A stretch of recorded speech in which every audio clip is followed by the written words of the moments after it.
लोकसभा सामान्य निर्वाचन 2024 के चुनाव की अधिसूचना जारी हो गई है। अधिसूचना के जारी होते आचार संहिता लग गई है, जिसके बाद जिले की पुलिस प्रशासन हरकत में आ गई और जगह जगह पर लगी होर्डिंग, पोस्टर, बैनर इत्यादि हटाए जाने लगे।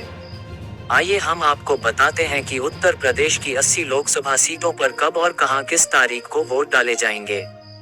कुल 7 चरणों में लोकसभा चुनाव संपन्न होने हैं। 19 अप्रैल से लेकर 4 जून तक अलग अलग चरणों में अलग अलग लोकसभा सीटों पर मतदान होगा।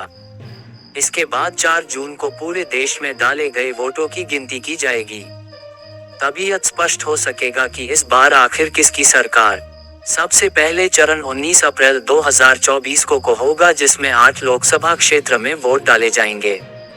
सहारनपुर, कैराना, मुजफ्फरनगर, बिजनौर, नगीना, मुरादाबाद, रामपुर और पीलीभीत लोकसभा क्षेत्र है। जबकि दूसरे चरण में 26 अप्रैल 2024 को वोट डाले जाएंगे, जिसमें कुल 8 संसदीय क्षेत्र शामिल किए गए हैं, जो निम्नलिखित है: अमरोहा, मेरठ, बागपत, गाजियाबाद, गौतम बुद्ध नगर, बुलंदशहर, अलीगढ़ और मथुरा। इसी के साथ तीसरे चरण में 7 मई 2024 को मतदान होगा, जिसमें 10 लोकसभा सीटों पर वोट डाले जाएंगे। संभल, हाथरस, आगरा, फतेहपुर सीकरी, फिरोजाबाद, मैनपुरी, एटा, बदायूं, आंवला और बरेली संसदीय सीट शामिल है। चौथे चरण में 13 मई को 13 संसदीय सीट पर मतदान होगा, जिसमें शाहजहांपुर, खीरी, नौरेहरा, सीतापुर, हरदोई, मिश्रिक, उन्नाव, फर्रुखाबाद, इटावा, कन्नौज, कानपुर, अकबरपुर और बहराइच लोकसभा सीट शामिल है।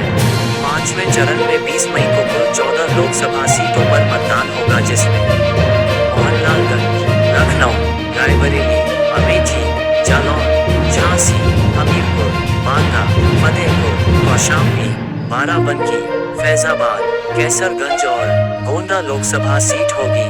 छठे चरण में 25 मई को उत्तर प्रदेश के 14 लोकसभा सीटों पर वोट डाले जाएंगे।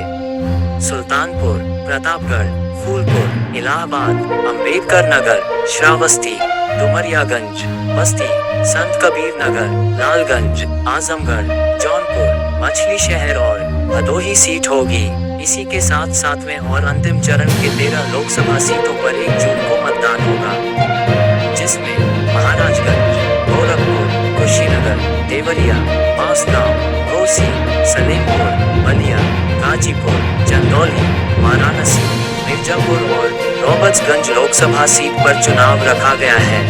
आगामी लोकसभा सामान्य निर्वाचन 2024 को निष्पक्ष, पारदर्शी व शांतिपूर्ण ढंग से संपन्न कराने के लिए कलेक्ट्रेट सभागार में बैठक कर जिला निर्वाचन अधिकारी, जिला मजिस्ट्रेट निशा अनंत और पुलिस अधीक्षक अनूप कुमार ने संयुक्त रूप से समस्त एसडीएम, सीओ व अन्य अधिकारियों के साथ बैठक कर आवश्यक दिशा निर्देश दिए। बैठक में जिलाधिकारी ने कहा कि लोकसभा निर्वाचन को निष्पक्ष, पारदर्शी और शांतिपूर्ण ढंग से संपन्न करना हम सभी की पूर्ण जिम्मेदारी है। इस कार्य में किसी भी स्तर पर लापरवाही न बरती जाए। उन्होंने कहा कि भारत निर्वाचन आयोग द्वारा आदर्श आचार संहिता की घोषणा होने के उपरांत जनपद के ग्रामीण व शहरी क्षेत्रों में अभियान चलाकर विभिन्न राजनीतिक दलों द्वारा लगाए गए प्रचार संबंधी hoarding, poster, banner, wall painting इत्यादि को हटाने की कार्यवाही प्रारंभ कर दी गई है। इसके अतिरिक्त जनपद में सभी उड़नदस्ता व स्थैतिक निगरानी टीमें भी सक्रिय हो गई।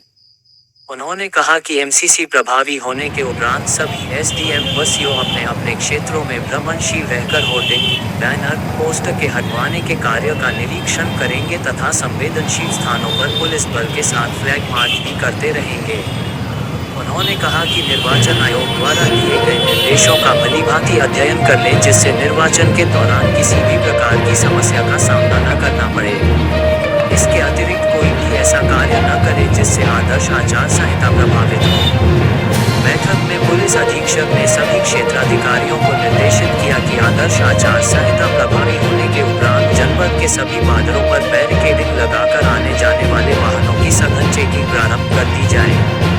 इसके अतिरिक्त अपराधियों पर प्रभावी नियंत्रण तथा माहौल बिगाड़ने वाले अराजक तत्वों के विरुद्ध सख्त कार्यवाही किए जाने, हिस्ट्री शीटर्स की चेकिंग, सत्यापन किए जाने, किसी भी घटना की सूचना पर अल्प समयावधि में घटनास्थल पर पहुंचकर तुरंत कार्यवाही किए जाने के संबंध में निर्देशित किया गया तथा शस्त्र जमा करने की कार्यवाही भी प्रारंभ करने के निर्देश दिए। बैठक के दौरान अपर जिलाधिकारी वित्त एवं राजस्व अर्पित गुप्ता, अपर जिलाधिकारी न्यायिक दिनेश मिश्रा, अपर पुलिस अधीक्षक हरेंद्र सिंह सहित समस्त उप जिलाधिकारी, क्षेत्राधिकारी, तहसीलदार व अन्य संबंधित मौजूद रहे।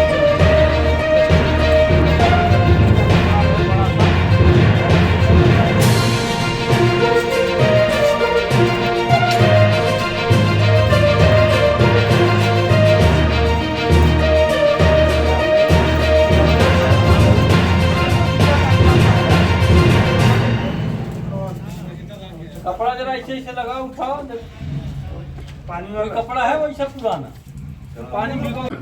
आज जैसा कि आप लोग अवगत हैं, आचार संहिता लागू हो चुकी है।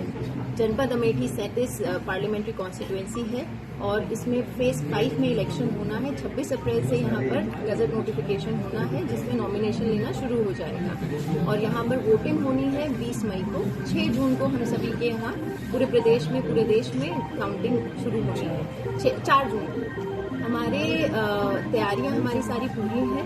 हम लोगों ने विभिन्न टीम्स बना ली हैं। सेक्टर्स, जोन्स की ट्रेनिंग हो चुकी है। एफएसटी, एसएसटी, वीवीटी, वीएसटी सभी की ट्रेनिंग हो चुकी है। 28 प्रकार के कार्यों के लिए नोडल ऑफिसर्स नियुक्त हो चुके हैं, उनकी भी ट्रेनिंग हो चुकी है। तो तैयारी के मामले में हमारी तैयारी पूरी है कि हम लोग शांतिपूर्ण और निष्पक्ष इलेक्शन करेंगे।